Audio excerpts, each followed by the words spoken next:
नमस्कार मित्रांनो, मी काजल, माझ्या ब्लॉग मध्ये तुमचे स्वागत आहे। तर आज आम्ही आलो आहोत पंचवटीला। आज पंचवटीचे दर्शन घ्यायचे। पंचवटीला यायचं म्हटल्यानंतर एका देवाचे नाही तर आपल्याला अनेक देवांचे दर्शन करायला मिळते। तर मी, माझा भाऊ आणि माझे बाळ आज आम्ही तिघेही दर्शनाला निघालो। कारण ज्यावेळी माझे आजी आजोबा होते, आम्ही प्रत्येक वेळेस पंचवटीला येत होतो।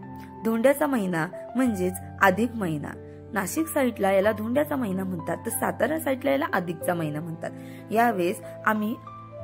यावेळेस आजी आजोबा सोबत आम्ही पाचही बहीण भावंड नेहमी येत असू आणि गोदावरी नदीच्या ठिकाणी येऊन स्नान करत होतो। खरंच ते दिवस गेले, पण आज बघून सगळे मला आठवले कारण पंचवटी नाशिक शहरामधील एक महत्त्वाचे धार्मिक स्थळ आहे, जे गोदावरी नदीच्या काठी वसलेले आहे।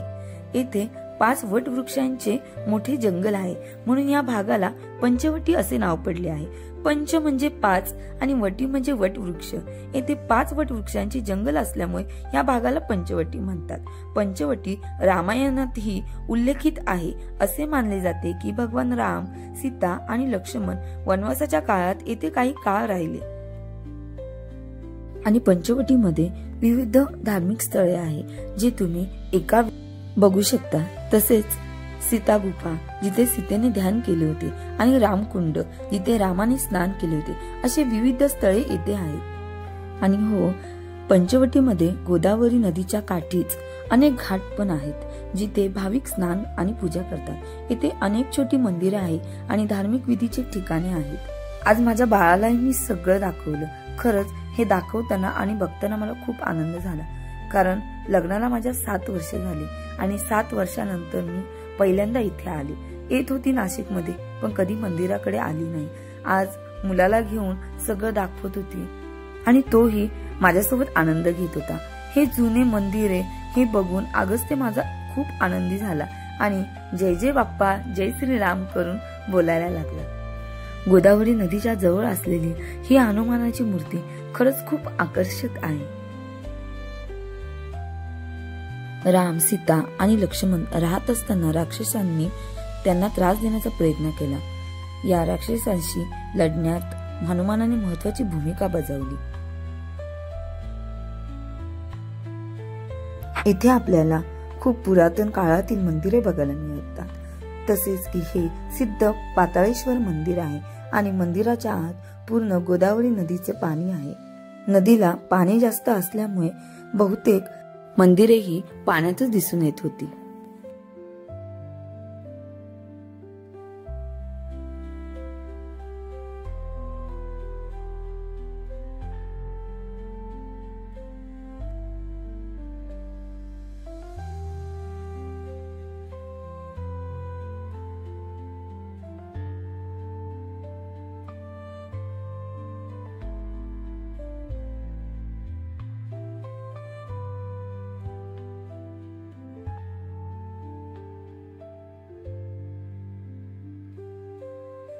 एवढ्या उन्हातही थंडगार असे पाणी होते आणि खूप लांब लांबून इथे भाविक येतात दर्शनासाठी आणि स्नान करण्यासाठी।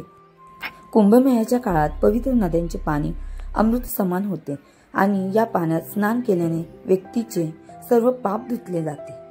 नाशिक कुंभमेळ्यात साधू स्नान करतात, कारण त्यांचे आणि भाविकांची श्रद्धा आहे की पवित्र नद्यांमध्ये स्नान केल्याने त्यांचे पाप धुतले जातात आणि त्यांना मोक्ष मिळतो। कुंभमेळा हा हिंदू धर्मातील एक महत्त्वाचा उत्सव आहे आणि या काळात पवित्र नद्यांमध्ये स्नान करणे म्हणजे खूप शुभ मानले जाते। अशा पवित्र ठिकाणी येणे म्हणजे खरंच भाग्य आहे।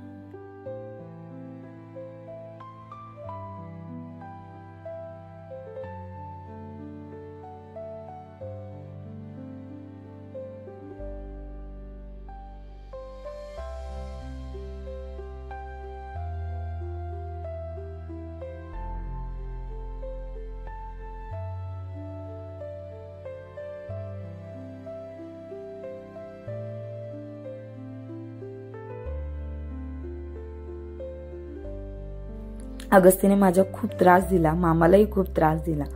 बोलली चला आता पुढे जाण्यापेक्षा आपण हा व्हिडिओ इथेच बंद करूया। आजचा व्हिडिओ आवडला असेल तर नक्की लाईक, शेअर, सबस्क्राईब करायला विसरू नका।